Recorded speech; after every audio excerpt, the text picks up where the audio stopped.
ভিডিওটা করতে করতে কেটে গেল, গন্ডগোল হয় এটা। ব্যাস কিছু দেখাবার আর বিশেষ নেই, এই হয়ে গেল। তো আপনাদের দেখিয়ে দিলাম।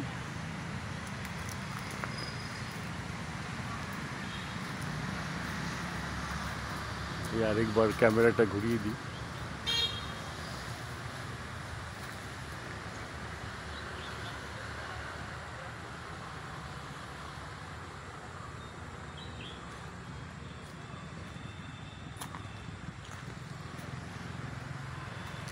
এইটা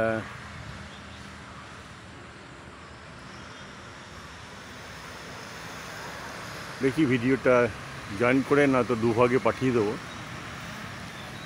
দুবার হয়ে গেল এটা রেকর্ডিংটা।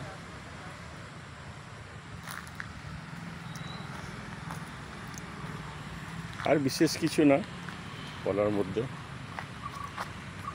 তো থ্যাংক ইউ, সবাই ভালো থাকবেন। নমস্কার।